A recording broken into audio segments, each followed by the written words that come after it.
But I'm not turning that thing up just so I can have my hair fall out and get a chemotherapy treatment. I don't need that kind of stuff, you understand? I told the judge, I says, you got any kind of idea what kind of power is coming off the end of the antenna on that gun? I said, for every inch that it goes past the windshield, the power curve is squaring itself. Now it's reaching out 1/4 of a mile. You got any kind of idea how much power is coming off the end of that antenna? I said, that poor guy is being bombarded with high energy microwave energy. I don't think it's right. So anyway, it got dismissed, and psychological warfare worked, and most of the cops in my area don't even have that thing on anymore, because I notice when you go by on my radar detector, it doesn't even go off. So I know that it's effective. Now that's psychological warfare. It's a combination of honesty, and basically I do care about the police officers. I don't want them to be in danger. There are good police officers out there.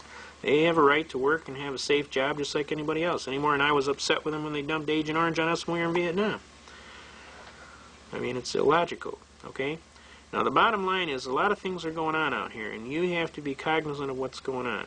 And you have to be cognizant of your rights. And you have to be willing to take the necessary and appropriate action. And you can have some fun at it. I like an elder gentleman who's one of my mentors, Eustace Mullins. He says, if you're not having fun, you're not doing it right. He says, I'll submit a brief, and then he'll send it back to me, and he'll tell me all the things that are wrong with it, and I'll fix it, and I'll send it right back to him, and I'll add a few more things in there, and he'll get all mad that I fixed it, and then he'll send me back a thing telling me he doesn't agree with it, and I'll send him back an answer telling me that's too bad, because that's the law. Now, you can have a lot of fun doing this. Another neat thing you can do is go down and sit in courts.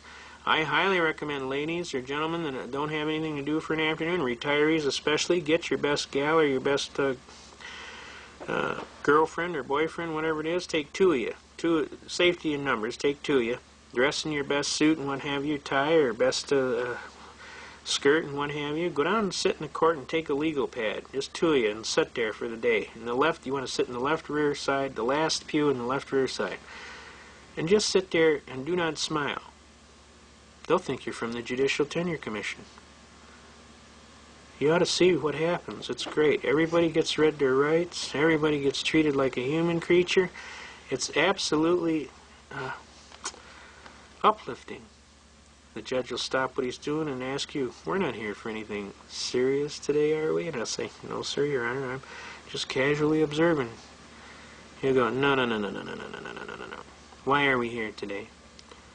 Honest, sir, we were just in the area. We heard that you were a real good judge, and we wanted to see you in action. My associate was driving in the area, and we stopped by to see you. He says, that fish smells awful loosely wrapped to me.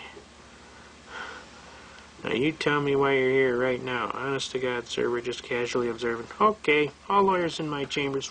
Shuts the court down, goes in his chambers. Now, look.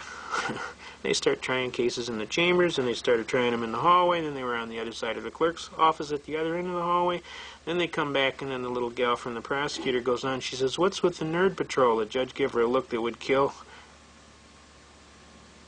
Don't you do it today, honey.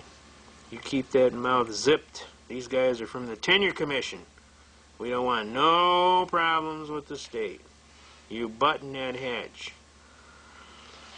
I mean, you can have a lot of fun. My associate was just absolutely almost in tears. He could keep his straight face no longer, so I said, all right, we're leaving. We got out. He laughed all the way down to the car, laughed all the way down Rochester Road to the expressway. He said, that's the most fun I had in my life, just sitting there in that day. And everybody was getting off. Guys were getting sentences canceled. Guys were getting out of jail. One guy had $2,500 worth of fines, and they got reduced to $124 and 5 days served. It was $240, and it was going to be 10 days in jail, but the judge turned to me and winked. He says, I can't throw him in jail for a civil infraction. I knew that. So, this is the last offer I'm going to give you, young man. It's going to be $124 and 5 days served. Does that sound good to you? The lawyer turns to me and says, you better take this. This is the best deal you're ever going to get. So I'm telling you, you can be effective as citizens. You can get on the radio. You can call up. We have here Mark Scott on the radio, and we have several people. Mike Reagan. We have Jesus. There's at least 8 or 10 top people. Joe Maxwell is on there. There's a Newman fellow, Dave Newman. There's quite a few. You get on these talk shows, when you hear them bring up the right constitutional issues, you pop off, you sound off. Tell them, hey, this is America. Last time I heard we got an American flag on a pole out there. Last time I heard we got a constitution, and by God, we're going to keep it forever. Forever. Anybody got a problem with that? Okay? Now, there's a bunch of other things. We're going to take just a little break here, and we're going to come back, and we're going to finish off with some really hard stuff for the advanced students. So,